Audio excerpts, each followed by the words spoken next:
Well, Mr. Omar, I want to congratulate you on The Devil. You know, it's an involving family drama with a great cast. Thank you. Thank you so much. You're so welcome. So take us from the very beginning. What got you interested in joining the cast of The Devil, you know? Well, Charles Murray, who wrote and directed the film, we were just having lunch one day, and he told me about this story this he had in his head, and I was like, "Man, that sounds great! Like, where's the script?" And he's like, "I haven't written it yet." I'm like, "Well, why did you get me riled up about it?" you know, Yeah. and it was an 8-year journey from then, from Wow. that conversation, and it just kept evolving, and we just kept pushing because we believed in it so strongly that this is a story that we believe permeate with the audience. Everyone know it doesn't matter where you come from, what your ethnicity is, or whatever. Everyone knows what it's like to sit around the table. Grandma's cooking, cousin such and such is drinking. There's gonna be a fight.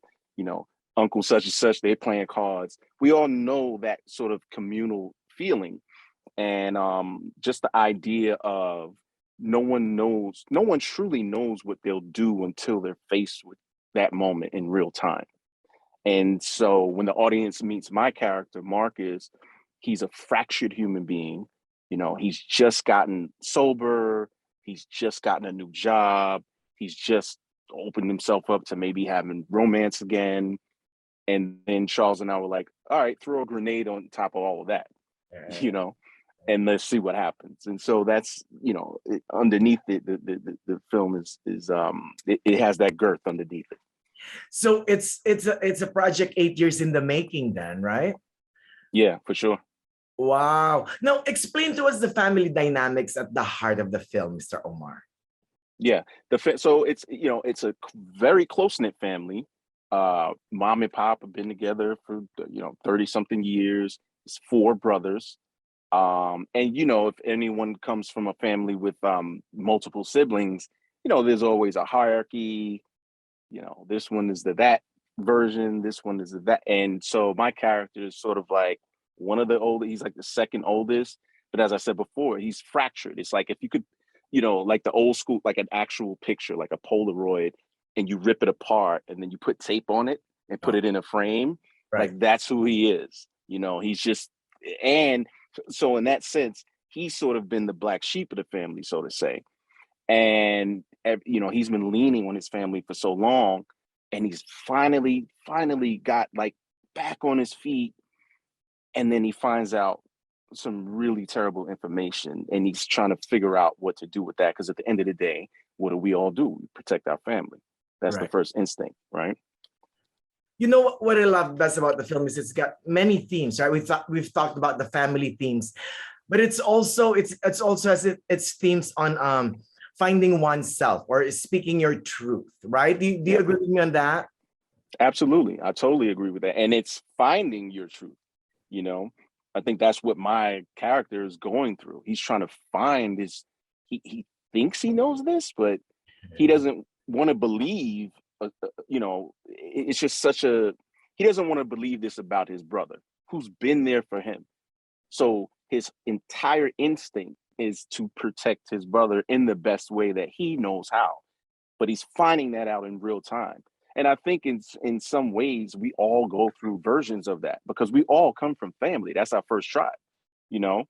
And every family has what? Secrets, Right. you know. Exactly.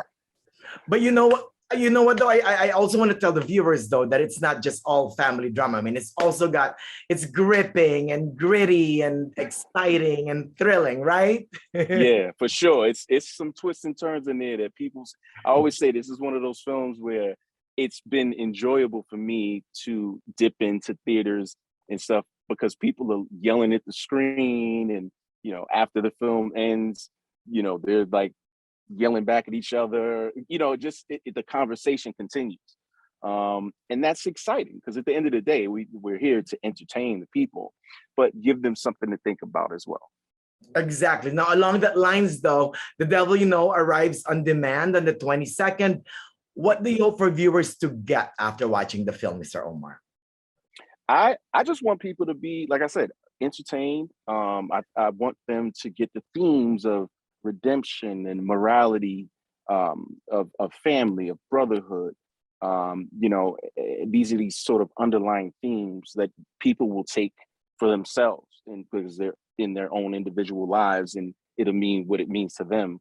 But to continue the conversation, after the credits roll, hey man, what would you do? And so it's just, well, I would do this, and it's that's why to me it's really entertaining, because that's actually happening. Like, people that have seen the film, the conversation just continues. It's not just this static thing. And there's a lot of twists and turns. I mean, to hear audience gasp at the same time and stuff like that is really exciting. Right.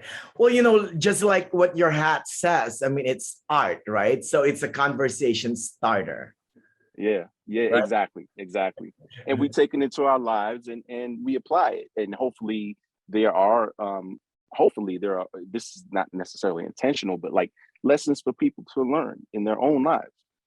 Because as they say, family first, right? That's the first tribe we're born into. That's all we know. No one necessarily asks to be, we don't know who these people are. Right. Like, we're born into it. But we develop this love, and the greater conversation is the human family. That's the way that I look at it. It's like, when we extend it that way, it's a different conversation, so we're all in the same boat. So let's just, help one another. Oh, well said, Mr. Omar. A big congrats on The Devil You Know Again, and good luck on everything, okay? And make more. Thank you so much. I appreciate your time. You're welcome. Thank you so much. Bye for now.